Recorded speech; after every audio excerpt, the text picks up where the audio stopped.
Hi hello friends, எல்லோரும் எப்படி இருக்கீங்க? நல்லா இருப்பீங்கன்னு நம்புகிறேன். இன்றைக்கி நம்ம எந்த படத்தை பற்றி பார்க்க போகிறோம்னா, தெலுங்குலேருந்து தமிழில் டப் பண்ணப்பட்ட ஆந்திரா கிங் டாலுகா இந்த மூவியை பற்றி தான் இன்றைக்கி பார்க்க போகிறோம். இந்த படத்தோட ஒன்லைன் ஸ்டோரி என்னென்னு பார்த்தீங்கன்னா, ஒரு பெரிய ஃபிலிம் ஸ்டார் ஒருத்தர் இருக்கார். அவரோட 100வது படம் ஒரு 3 கோடி ரூபா பணம் இல்லாமல் ஸ்டாப் ஆகி நிற்கிது. டிஸ்ட்ரிபியூட்டர்லாம் வாங்க மறுக்கிறாங்க. ஸோ அதுலேருந்து அவர் எப்படி வெளியே வர்றாரு, அவருக்கு யார் உதவி பண்ணாங்க, அதை பற்றின கதை தான் இது. கதைக்குள்ளே போகிறதுக்கு முன்னாடி லைக் பண்ணுங்கள், கமெண்ட் பண்ணுங்கள், ஷேர் பண்ணுங்கள்.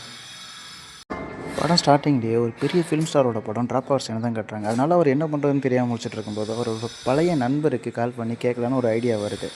ஸோ அவருக்கு கால் பண்ணி இந்த மாதிரி எனக்கு ஒரு 3 கோடி ரூபா பணம் வேணும்னு கேட்குறாரு. ஆனால் அவரோ என்ன சொல்கிறாருன்னா, நீங்கள் எனக்கு என்னோடய பையன் படத்தில் வந்து ஒரு அப்பா ரோல் நடிச்சு கொடுங்க, அதனால் உங்களுக்கு படம் கண்டிப்பாக இவ்வளோ நாள் ஹீரோவை பண்ணிவிட்டு திடீர்னு அப்பா ரோலுக்கு கூப்பிட்றாரு. நம்மளை ஏன் வேணும்னே பழி வாங்குறாங்களான்னு யோசிச்சுட்டு இருக்கும்போது திடீர்னு அவர் அக்கௌண்ட்டில் 3 கோடி ரூபா பணம் வருது. யார் போட்டாங்க, எப்படி போட்டாங்கன்னு தெரியாமல் பேங்க்குக்கு கால் பண்ணி விசாரிக்கிறாங்க. இந்த மாதிரி யார் எங்கள் அக்கௌண்ட்டில் பணம் போட்டாங்கன்னு கேட்கும்போது அப்போ தான் நம்ம ஹீரோவோட என்ட்ரி வருது. யாருன்னே தெரியாதவங்க நமக்கு 3 கோடி ரூபா பணம் அமுச்சுட்ருக்குறாங்க. அவங்கள பற்றி யாருன்னு தெரிஞ்சுக்கணும்னு நினைக்கிறாரு நம்ம ஃபிலிம் ஸ்டார். ஸோ அவரோட நண்பரை போய் சந்திக்கிறாரு. அவர் நண்பர் வந்து அவரோட கதையை சொல்ல ஆரம்பிக்கிறாரு.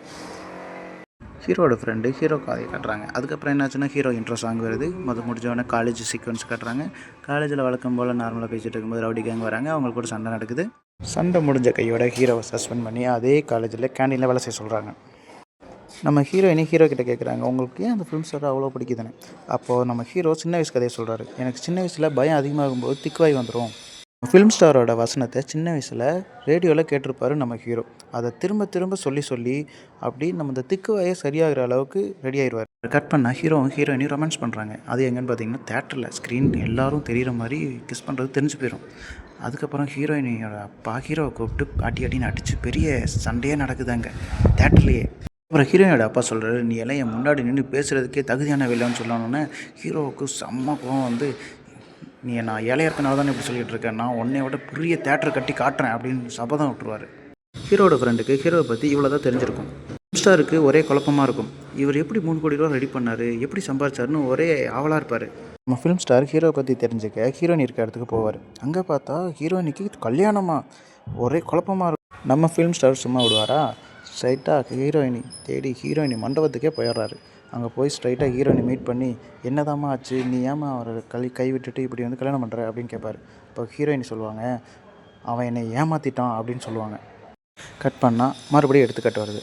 அங்கே வந்து ஹீரோ, ஹீரோயினி, ஹீரோட ஃப்ரெண்டு 3 பேரும் சேர்ந்து இந்த தேட்டர் கட்டுறதுக்கு எவ்வளோ செலவாகும்னு பார்க்குறாங்க. 2.25 கோடி இருந்தால் மட்டும்தான் தேட்டர் கட்ட முடியும்னு பேங்காக ஏறி அலைகிறாங்க. லோன் கிடைக்கல. அப்போ ஹீரோ கண்ணுக்கு ஒரு ஐடியா வருது. சீட்டு பணத்தில் இருந்து 50,000 எடுத்து கடலுக்கு நடுவே ஒரு தேட்டர் ஸ்க்ரீன் மாதிரி ரெடி பண்ணி படம் நல்லபடியாக ஓடுது. ஒரு நாளைக்கு 50,000 வரைக்கும் வருமானம் வருது. அந்த தேட்டர் படம் பார்க்க வரவங்க அங்கே அந்த ஏரியாவில் கடையை போட ஆரம்பிச்சிட்டாங்க.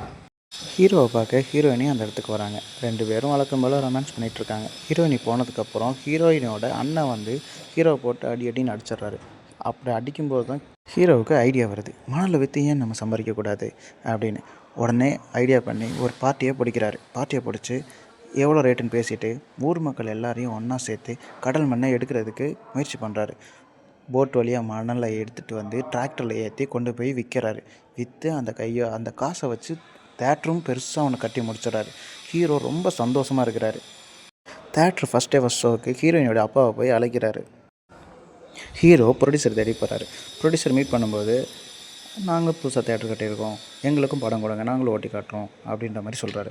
அந்த டைமில் அந்த ப்ரொடியூசருக்கு ஒரு ஃபோன் வருது. அதுதான் நம்ம ஃபஸ்ட் சீக்வன்ஸில் காமிச்சிருப்பாங்க. அந்த ஃபிலிம் ஸ்டார் இப்போ ஃபோனில் பேசிகிட்டு இருக்கிறாரு. ஹீரோவுக்கு ஒரே ஆனந்தமாக இருக்குது. அட் த சேம் டைம் ரொம்ப சேடாகிறாரு.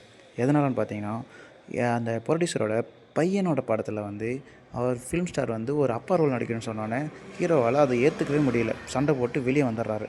ஃபிலிம் ஸ்டாருக்கு தேவைப்படுறது 3 கோடி. அந்த 3 கோடியை வந்து நம்ம கொடுத்தா ஃபிலிம் ஸ்டார் நல்லபடியாக படம் எடுத்துருவார் அப்படின்ட்டு ஹீரோயினோட அப்பா கிட்ட போய் 3 கோடி ரூபா பணம் கொடுங்க அப்படின்னு சொல்லி கேட்பார். ஆனால் ஹீரோயினியும் அது புரிஞ்சிக்காம, நீ என்ன வேணான்னு சொல்லிட்டு போகிற, உனக்கு புரியுதா, உன் லைஃப்பில் அவர் இருப்பாரா இல்லைன்னு தெரில, ஆனால் நான் இருக்க மாட்டேன், உனக்கு புரியுதா இல்லையான்னு ஹீரோ கூட சண்டை போடுறாங்க.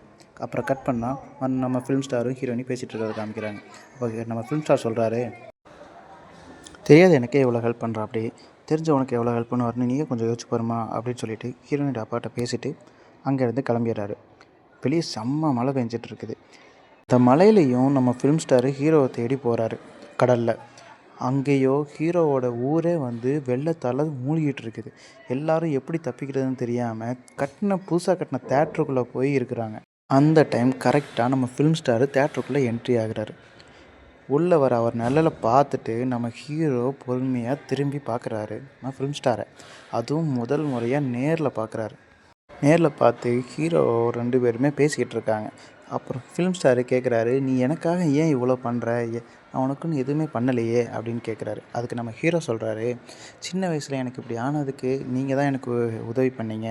உங்களுக்கே தெரியாமல் நீங்கள் எனக்கு எல்லாத்துலேயுமே ஹெல்ப் பண்ணுறீங்க. உங்களை எப்படி சார் விட முடியும் அப்படின்றாரு.